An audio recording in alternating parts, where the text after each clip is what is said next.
다크호스라는 책을 소개해드리고, 문제는 인간에게도 표준화를 적용시켰다는. 유치원 때 올라타 촥촥촥촥 흘러가서 은퇴하는 시점에 내리게 된다는 거지. 가장 힘든 첫 번째 단계는 기존의 낡은 사고방식을 갖다 버리는 거. 갖다 버리고 이제 뭘 채우면 되냐면 다크호스형 사고방식을 채우면 되는 거죠. 자, 이제 다크호스형 사고방식 첫 번째, 미시적 동기, 마이크로 모티브에 대해서 이야기합니다. 남들이 누구나 인정하는 커다란 동기 말고 나만이 느낄 수 있는 작은 그런 끌림들을 잘 찾아내야 충족감을 느끼는 삶을 시작할 수 있다.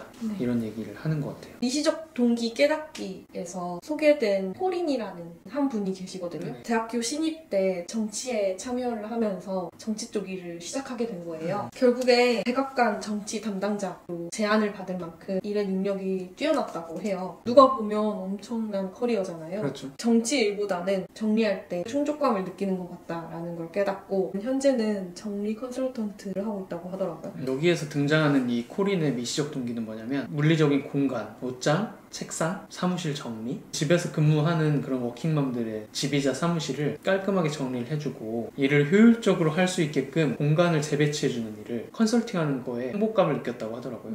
표준화에 입각한 시각으로만 쳐다보면 우리나라로 치면 청와대에서 일하다 그만두고 갑자기 정리정돈 마스터, 누구한테 동기라고 소개하지도 못할 만한 진짜 작은 동기를 끄집어내가지고 지금은 이전에 비해서 훨씬 충만한 삶을 살고 있다고 하거든요. 주변에서 그렇게 말한대요. 백악관 일 그만두고 왜 그런 선택을 했어? 그런데 본인은 남들이 말하는 성공의 기준에 따르는 게 아니라 본인이 충족감을 느끼는 일을 하고 있기 때문에 정말 행복하다. 그런 말들이 신경이 쓰이지 않는다라고 말을 하더라고요. 이런 예시를 들어보면 이 미시적 동기라는 단어가 좀 이해가 되실 것 같아요. 남들이 봤을 때 정말 사소한 그 감정들이 미시적 동기가 될 수 있다라는 대표적인 이야기였던 것 같고요. 이 책에서는 미시적 동기를 발견하기 위해 한 가지 방법을 알려줍니다. 그게 바로 비판 게임이거든요. 우리가 살아가면서 누군가를 비판하고 싶을 때가 오잖아요. 오죠.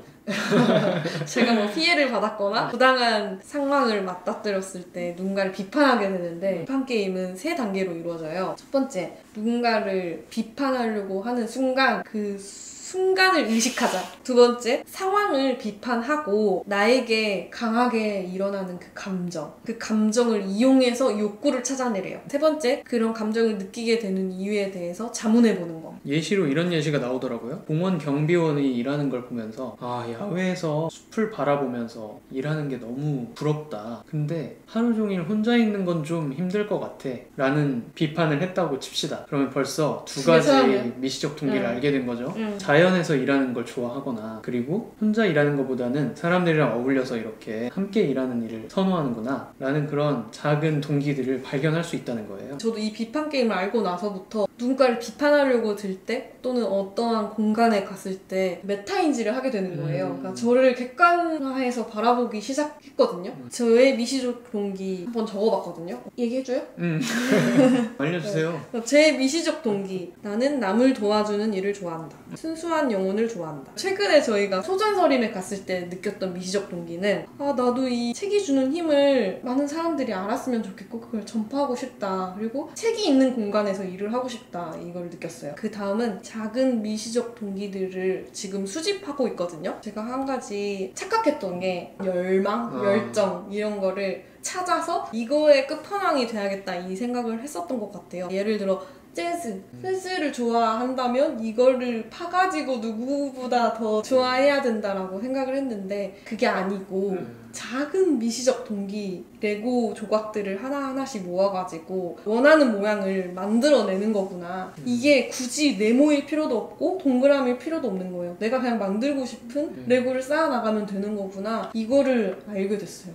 당장 뭔가 떠오르지 않더라도 하루하루 우리가 뭔가를 해나가고 있잖아요. 공간이나 그 시간 속에서 분명 미시적 동기가 있을 거거든요. 하다못해 누군가를 비판하는 일이 하루에 한 번쯤은 있잖아요. 그거를 한번 잘 캐치해 보셨으면 좋겠습니다. 이렇게 미시적 동기를 알면 무한대의 유연성을 발휘한대요. 우리가 처음에 레고 한 조각만으로 뭘 해야겠다고 할 때는 유연함이 없고 뻣뻣하죠. 그런데 모아놓은 내 미시적 동기가 많으면 다양한 형태의 모양을 만들 수 있잖아요. 그럼 다양한 직업으로 내가 갑자기 선택을 할 수 있는 가능성이 열린다는 거죠.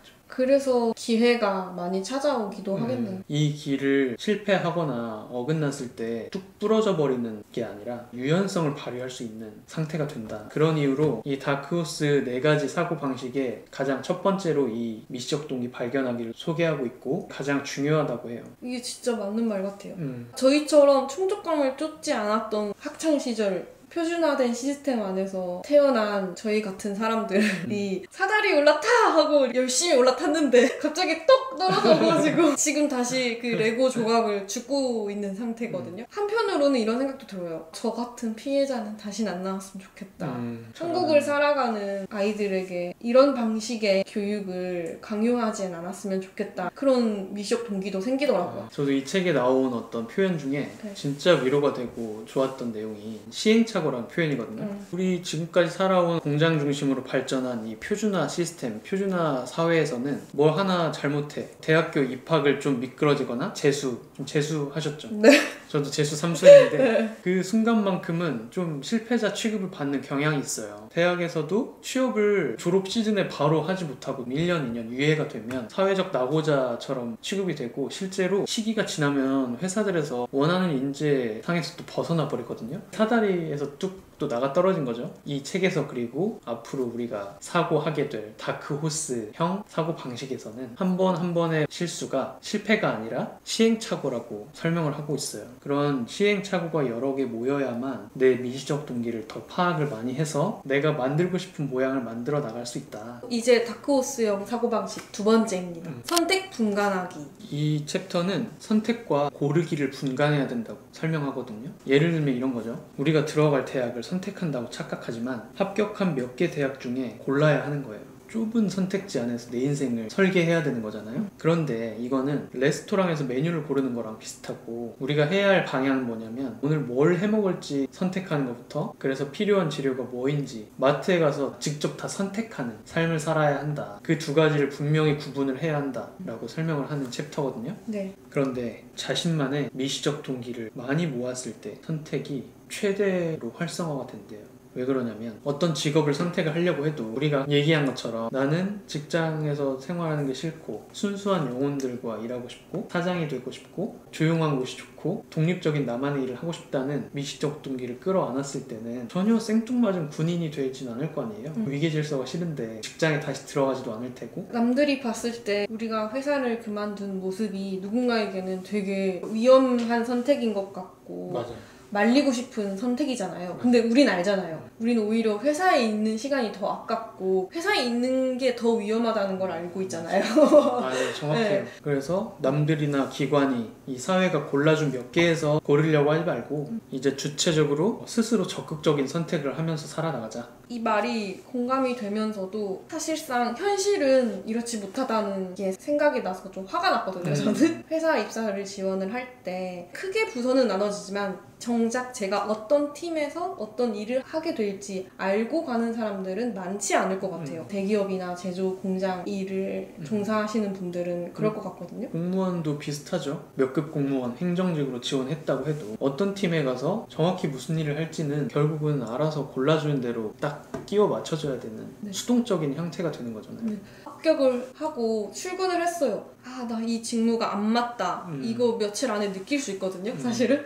그게 안 맞는 상황을 알면서도 꼭 참고 다니는 사람들이 훨씬 많아요. 우리 사회는 아직은 이직하기 어렵고 회사 내에서 팀 이동 자체도 굉장히 어려운 상황이거든요. 저희도 팀 이동을 둘 다 해본 경험이 있는데 저 같은 경우에도 한 명이 이렇게 팀 이동해달라고 말을 하면 다 너도 나도 보내줘야 하니까 관리 포인트 측면에서 이런 선례를 만들지 않으려고 부단히 노력을 하고 있어요. 너무 잘 이해가 가요. 그렇지만 개인의 입장에서는 그 개개인성을 묵살시키고 팀을 옮기고 싶다 말을 하면 다 퇴사를 각오하고 말을 해야 되는 상황이었던 거예요. 그래서 왜 우리 사회가 퇴사, 이직, 그만두는 일이 왜 이렇게 힘들어하고 안전망이 구축이 안 돼 있는지 좀 답답한 게 현실인 것 같아요. 이 저자들이 미국에 살면서 겪었던 일들을 적나라하게 책에 써놨지만 이 한국 사회는 조금 더 경직되어 있지 않나. 그 다음 다크호스형 사고방식 3. 장점 강화 전략. 우수한 실력을 키우기 위한 가장 좋은 전략 같은 건 없대요.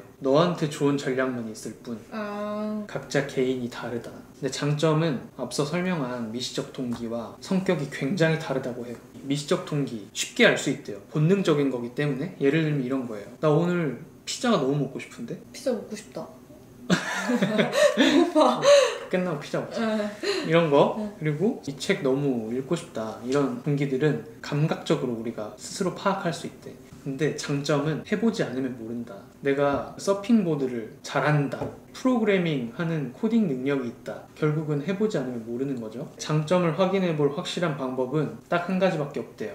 직접 해보는 거. 그리고 장점은 또 두 번째 특징이 있죠. 주변 환경에 영향을 받는다는 거죠. 그게 장점의 두 번째 특징이기도 한데 무슨 얘기냐면 어떤 사람이 키가 커. 이 장점이 농구 선수를 하기에는 좋은 일일 수도 있지만 광부가 되거나 체조 선수를 하기에는 단점일 수도 있고 어떤 사람이 공감 능력이 굉장히 많아요. 그러면 간호사가 될 때는 장점으로 작용하지만 냉철한 판단을 해야 하는 군인이 되기에는 단점인 성격일 수도 있잖아요.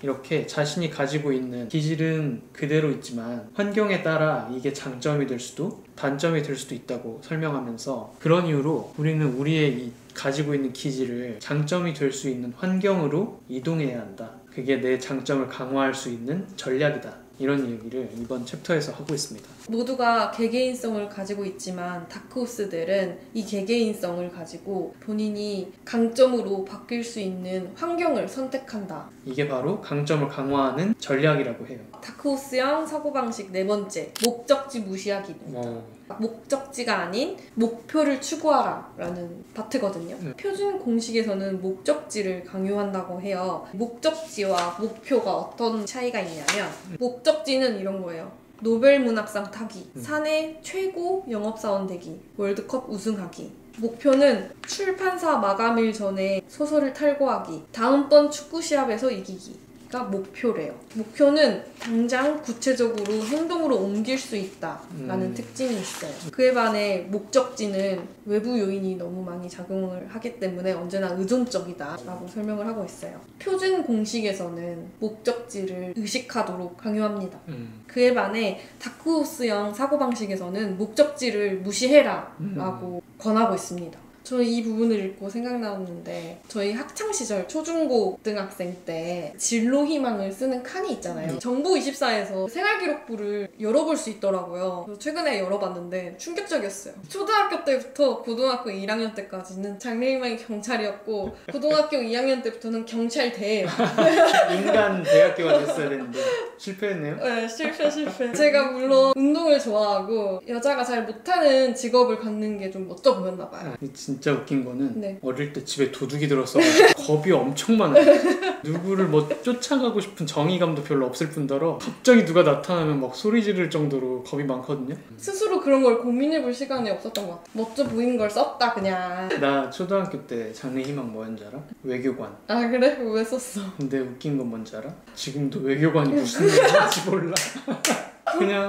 그냥 쓴 거야. 아무 생각 없이 이거 채워야 되니까. 아이들은 사실 직업이 뭐가 있는지 잘 모르고 환경이 이걸 쓰길 굉장히 어려워한대요. 그래서 제가 과거로 돌아간다면 목적지를 쓰는 것보다 목표를 쓰고 싶다. 그런 삶을 살아보고 싶다라는 생각이 들더라고요. 멋진 이야기였습니다. 네.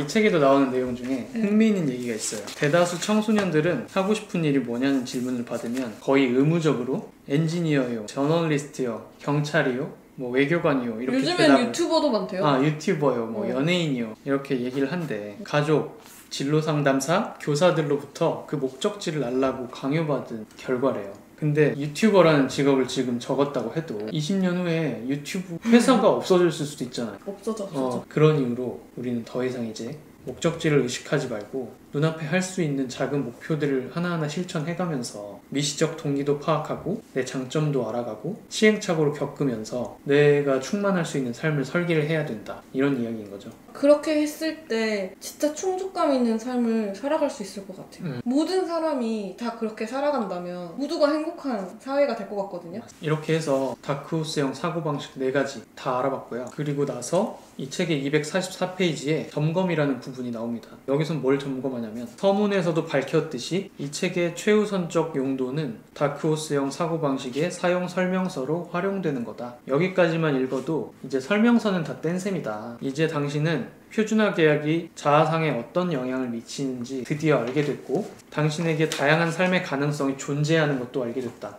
하지만 표준화형 사고방식과 다크호스형 사고방식은 자신을 바라보는 관점에서만 상반되는 것이 아니다. 남을 바라보는 관점에서도 상반된다. 저도 진짜 이 책을 읽고 어떤 느낌이 들었냐면 특수 렌즈를 가졌다라는 생각이 들었거든요. 남들을 바라보는 관점도 달리 보이더라고요. 저분은 다크호스형 사고방식을 갖고 계신 분이다 라는 게 조금 보이기 시작했어요. 제 친구 중에도 같은 회사였는데 회사를 그만두고 교사의 길을 선택한 친구가 있거든요. 아이들을 만났을 때 충족감을 느끼는 친구라서 그 친구도 다크호스였구나 라는 걸 알게 됐습니다. 주변에 생각보다 많은 것 같아요. 더 많아졌으면 좋겠습니다. 책에서 이야기하는 것처럼 여기까지만 와도 다크호스형 사고방식에 대한 설명서는 다 뗀 셈입니다. 축하드립니다. 다크호스 책을 한번 리뷰하는 시간을 가져봤는데요. 저희가 회사를 그만두고 좋아하는 걸 찾고 있고 학교나 회사에서 왜 불만족스러웠었는지 왜 나 자신을 탐구하고 내가 좋아하는 걸 찾아서 이렇게 끌어모아 안고 있어야 하는지에 대해서 의문이 많이 있고 답답함이 있었거든요. 근데 이 책을 읽고는 그런 부분들이 거의 해소가 됐다고 생각을 하고 있습니다. 진짜 이 책은 많은 분들이 보셨으면 하는 마음이 간절하고 영상이 좋으셨다면 이 책을 많은 분들께 추천해 주셨으면 좋겠습니다. 시청해 주셔서 감사합니다.